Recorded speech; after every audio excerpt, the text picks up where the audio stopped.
Vishnu sir ಸಮಾಧಿ ಒಟ್ಟಿಗೆ ಏನು ನಡೀತೋ ನಡಿಬಾರ್ದಿತ್ತು ಅನ್ನೋದಕ್ಕಿಂತ ಹೆಚ್ಚಾಗಿ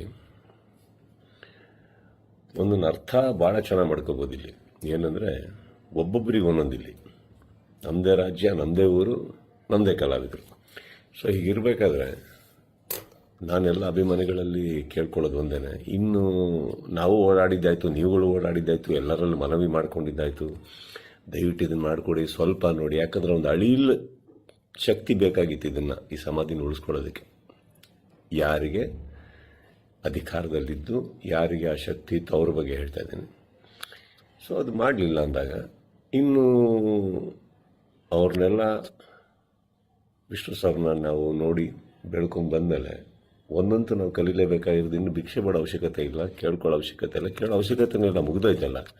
ಮಾಡಾಗಿದೆ, ಮಾಡಬೇಕು ಅಂತ ಇದ್ದಿದ್ರೆ ಇಷ್ಟೊತ್ತಿಗೆ ಮಾಡಿರೋರು. ಮಾಡಿಲ್ಲ ಅಂದಮೇಲೆ ಎಲ್ಲರೂ ಒಂದು ಅರ್ಥ ಮಾಡ್ಕೊಳ್ಳಿ, ಯಾರು ಏನು ಹೇಗೆ ಎತ್ತಿಟ್ರು ಇದು ನಾವೇ ಅಂತ ತೋರಿಸ್ಕೊಟ್ಟಾಗಿದೆ. ಇನ್ನಿದರಲ್ಲಿ ನೀವು ಅರ್ಥ ಮಾಡ್ಕೊಳ್ಳೋಕೆ ಎಷ್ಟಿದೆ ಅರ್ಥ ಮಾಡ್ಕೊಂಬಿಟ್ಟು ಇನ್ನು ನಾವೇನು ಮಾಡಬೇಕು ಅಂತ ನೋಡೋಣ.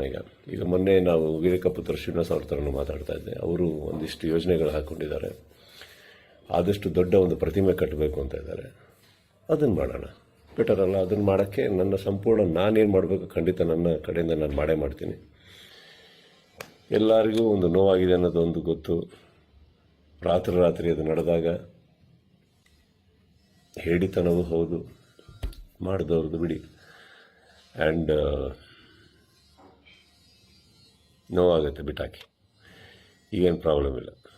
10 ನಿಮಿಷ ಕಣ್ಣೀರು ಹಾಕಬೇಕು, 11 ನಿಮಿಷ ನಾವೇನು ಮಾಡಬೇಕು ಅಂತ ಯೋಚನೆ ಮಾಡಿ ಮುಂದೆ ಹೋಗೋದು ನನ್ನ ಅಭ್ಯಾಸ. ನೀವೆಲ್ಲರೂ ಅದೇ ಮಾಡ್ತೀರ ಅಂದ್ಕೊಂಡಿದ್ದೀನಿ. ಕೈ ಚಾಚಿದ್ದು ಸಾಕು, ಇನ್ನೇನು ಮಾಡಬೇಕು ನಾವು ಮಾಡೋಣ. ಜೈ ವಿಷ್ಣು ಸರ್.